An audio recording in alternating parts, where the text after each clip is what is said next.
في الشرح ده هنغوص مع بعض في العلم اللي ورا الانضباط الحقيقي، وهنستطلع من أفكار ماك منديز. الهدف هنا بسيط جداً، إزاي نحول الالتزام من مجرد أمنية لمهارة عملية وموجودة في حياتنا كلنا. كلنا عارفين الإحساس ده.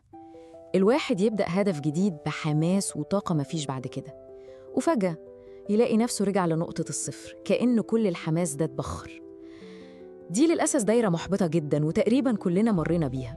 الصراع ده مش معناه إن في فشل شخصي، لأ، دي معركة طبيعية جداً كل إنسان بياخدها ضد الصوت اللي جوانا اللي دايماً يقول خلاص نبدأ بكرة. ومجرد فهمنا للمعركة دي ده في حد ذاته أول خطوة عشان نكسبها. وهنا بقى بنوصل للسر الأول كله، التحول اللي بيحصل في العقل. الاستمرارية مش إحساس بنقعد نستناه يجيلنا، لأ خالص، دي قرار حاسم بناخده وبنلتزم بيه مهما كان مزاجنا أو ظروفنا. النقطة دي هي الفاصلة. في فرق كبير بين الشخص اللي بيستنى الحماس عشان يشتغل والشخص اللي بيبني النظام. عامل البناء مثلا بيروح الشغل كل يوم الصبح، هو مش بيسأل نفسه يا ترى أنا متحمس أبني النهاردة؟ لأ، هو بيروح وخلاص.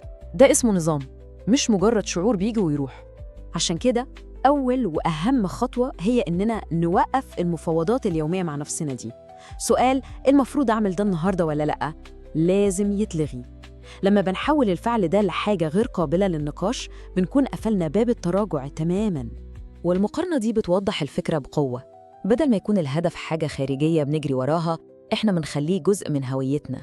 لما الواحد بيقرر أنا الشخص اللي بيعمل كذا، تصرفاته بتبقى مجرد تعبير طبيعي عن هو مين أصلاً، وده بيخلي الاستمرارية أسهل بكتير. الاستمرارية بتتبني بالخطوات اليومية الصغيرة اللي ممكن تكون مش متشافة أصلاً. القرارات المتراكمة دي هي اللي بتشكل هويتنا من جديد، وبتحول الانضباط من مجرد فكرة بنتكلم عنها لواقع بنعيشه كل يوم. طيب كده فهمنا الفكرة الأساسية، إزاي بقى نطبق الكلام ده بشكل عملي؟ يلا بينا نشوف كم أداة قوية ومجربة عشان نبني العادات دي ونحافظ عليها. الأبحاث أثبتت إن قوة إرادتنا دي عاملة زي بطارية الموبايل، بتفضى مع كل قرار بناخده طول اليوم. وهنا بتيجي أهمية إن يكون عندنا أنظمة. الأنظمة دي مصممة مخصوص عشان توفر طاقة الإرادة دي وتوجهها للحاجات المهمة بجد. علم الأعصاب بيقول لنا إن كل عادة عندنا ليها دايرة من 3 خطوات. فهم الدايرة دي هو مفتاح تغيير أي عادة. يعني مثلاً الإشارة ممكن تكون صوت المنبه، وده بيشغل الروتين زي مسك الموبايل، وبعدين المكافأة زي تصفح السوشيال ميديا اللي بتقول للمخ الإحساس ده حلو، كرره تاني بكرة. ودي استراتيجية ذكية جداً. الفكرة كلها إن البداية تكون صغيرة لدرجة إن صعب تلاقي ليها عذر. يعني بدل ما الواحد يقرر يجري ساعة، يقرر بس إنه يلبس جزمة الجري. الفعل الصغير ده بيبني هوية الشخص الرياضي، ومن هنا العادة بتبدأ تكبر لوحدها. طيب إيه الحل مع لحظة التردد اللي بتضيع كل حاجة؟ في أداة بسيطة وقوية جداً اسمها قاعدة ال5 ثواني. فكرتها إننا نتحرك قبل ما عقلنا ياخد فرصة ويخترع أعذار. الموضوع بسيط جدا. أول ما الفكرة تيجي في بالك لازم تبدأ عد تنازلي من 5 ل1، زي ما بنعمل كده بالظبط.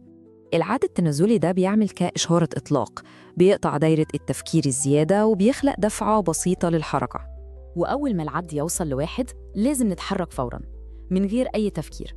الحركة الفورية دي هي اللي بتكسر حلقة التسويف والمماطلة قبل حتى ما تبدأ. تمام، دلوقتي خلينا ننتقل لمفهوم تاني في غاية الأهمية.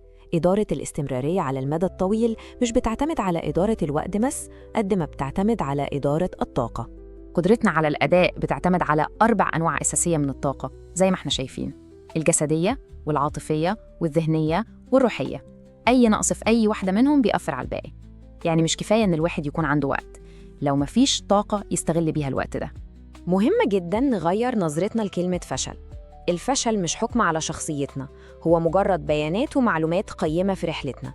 الفشل بيعلمنا إيه اللي محتاج يتظبط عشان المرة الجاية النتيجة تكون أحسن. ودي قاعدة بسيطة لكن مفعولها زي السحر عشان نتعامل مع أي وقعة. لما بنفوت يوم دي مجرد زلة بتحصل، لكن لما بنفوت يومين ورا بعض دي بتكون بداية لعادة سلبية جديدة. ودلوقتي خلينا نوسع الصورة شوية ونبص على الاستمرارية على المدى الطويل، وإزاي ممكن نبني إرث حقيقي من الانضباط المستدام. والمثال ده عبقري في توضيح قوة النمو المركب. الأفعال اليومية الصغيرة والمستمرة دي ممكن نتائجها ما تكونش واضحة في الأول خالص، لكن مع الوقت بتتحول لنتائج ضخمة، بالظبط زي بذرة البلوط الصغيرة اللي بتتحول لشجرة عظيمة. وهنا بنرجع لأهم نقطة اتقالت: الانضباط الحقيقي والدايم بيتحقق لما السلوك اللي بنسعى له يتحول لجزء أساسي من هويتنا، من تعريفنا لنفسنا. في النهاية الانضباط مش لحظة بطولية واحدة بنعيشها، لأ، هو عبارة عن آلاف الاختيارات العادية اليومية بالاستمرار، والإرث الحقيقي بيتبني من تراكم الأيام العادية دي. وكل الأفكار الكبيرة دي بترجع في الآخر لسؤال واحد بسيط وعملي جداً.